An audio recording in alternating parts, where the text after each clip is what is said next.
envie d'entreprendre, volonté de réussir, regardez le Club Éco d'Objectifnews.tv avec la Banque Populaire Occitane. L'aéroport Toulouse-Blagnac, le partenaire des entreprises du Grand Sud-Ouest, vous présente le Club Éco d'Objectifnews.tv.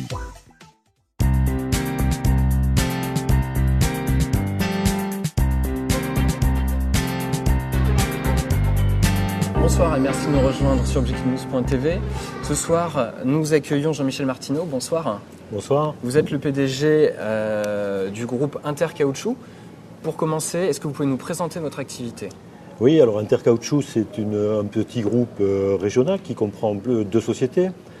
Midi Caoutchouc à Toulouse, Sud-Ouest Caoutchouc à Bordeaux. Bon, Midi Caoutchouc à Toulouse est bien connu des Toulousains puisque c'était la branche industrielle du groupe Geffiroga Medica, donc de Roland Garrioux. Branche que j'ai rachetée en 2008 avec l'aide de Multicroissance, donc une des filiales de Capital Développement du groupe des banques populaires. Bien sûr, j'ai racheté ça en 2008. Malheureusement, la crise a frappé de plein fouet nos clients industriels à ce moment-là. Ce qui a obligé à chercher de nouveaux relais de croissance pour l'activité. L'activité de l'entreprise qui historiquement était basée sur la distribution et la transformation de caoutchouc pour l'industrie. C'est-à-dire la fabrication de joints pour l'aéronautique, pour les TGV. Un de nos gros clients se trouve à Tarbes, c'est la société Alstom pour la construction navale, etc. Donc ça, c'est le cœur historique du métier qui s'appuie sur vraiment deux savoir-faire, deux domaines de compétences forts. Un sur les matières, donc les élastomères et puis les mousses plastiques. Et un deuxième qui est les process de transformation de ces élastomères, en particulier la découpe au jet d'eau et le fraisage. D'accord. Vous adressez donc essentiellement aux industriels. Quel type de secteur ? Transport, aéronautique ? Alors, sans paraître prétentieux, mais je dirais que tout ce qui compte d'industriel sur la région fait partie des clients de Midi Caoutchouc, même si c'est tout petit client. On a 3000 clients sur le grand sud de la France. Mais les 20% de clients qui font 80% du volume, c'est l'aéronautique, mais qui ne dépasse pas 25% de notre chiffre d'affaires. C'est ensuite le ferroviaire, c'est le génie climatique, c'est le second œuvre du bâtiment, c'est aussi le gros œuvre du bâtiment, des boîtes comme SPI, etc. Donc on peut dire que tout ce qui compte d'industrie fait partie du portefeuille des clients de l'entreprise. D'accord. Alors, vous l'expliquiez tout à l'heure, vous avez racheté l'entreprise en 2008. Depuis, qu'est-ce qui s'est passé ? Vous avez dû, compte tenu de la crise, justement, peut-être réadapter un petit peu ? Oui, alors ça a été un vrai souci à partir de la fin 2008, c'est-à-dire comment trouver des relais de croissance à une activité qui était en train de s'essouffler, compte tenu de l'essoufflement de nos propres clients. Donc, à partir des savoir-faire dont je viens de parler, et compte tenu des attentes des industriels actuels, aujourd'hui, si vous discutez avec les gens de méthode ou avec les responsables de production, tout le monde ne parle que de lean manufacturing. C'est-à-dire que tout le monde a en tête comment je peux réduire mes coûts tout en gardant un certain niveau de qualité. Donc c'est la préoccupation du moment.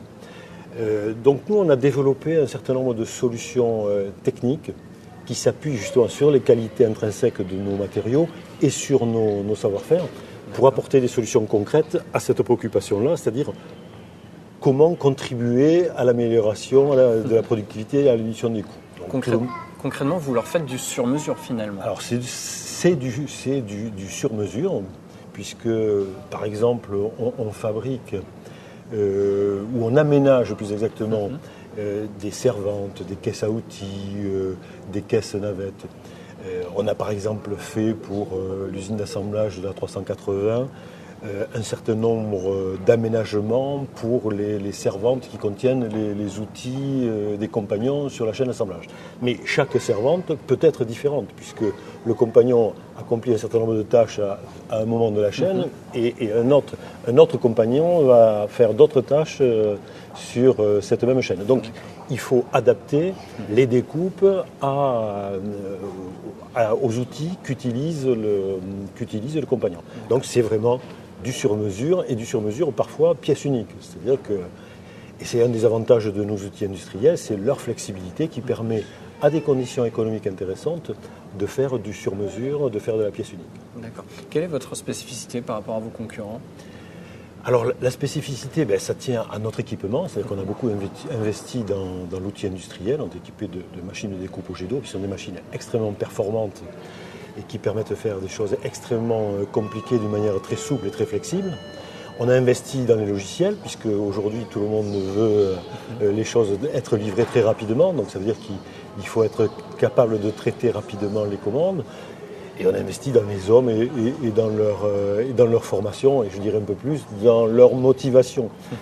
Puisque la réussite d'une stratégie, c'est pas simplement que la définition des cibles et des bons moyens pour atteindre ces cibles, mais c'est aussi la qualité de la mise en œuvre de cette stratégie. Donc c'est la cohérence de tout le dispositif qu'il y a qui permet de satisfaire le client avec les produits qu'on lui propose. D'accord. Que représente le groupe en termes de chiffre d'affaires, en termes d'emploi ?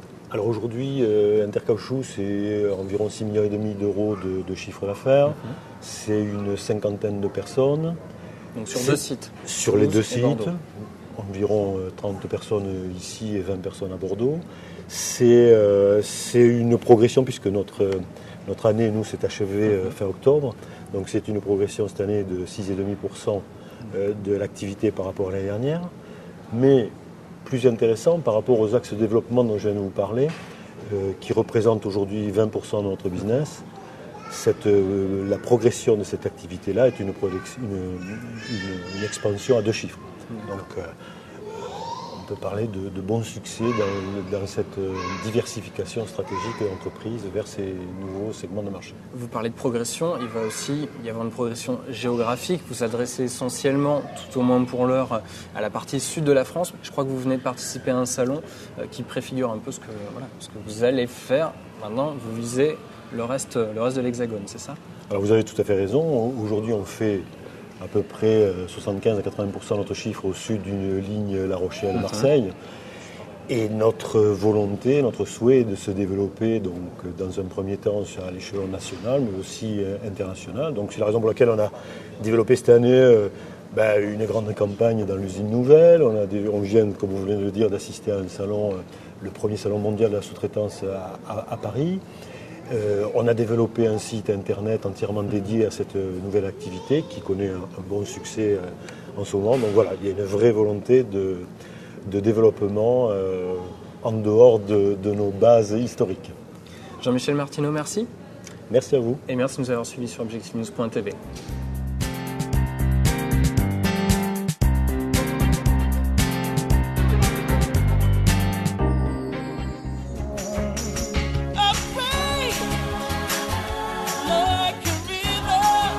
Envie d'entreprendre ? Volonté de réussir ?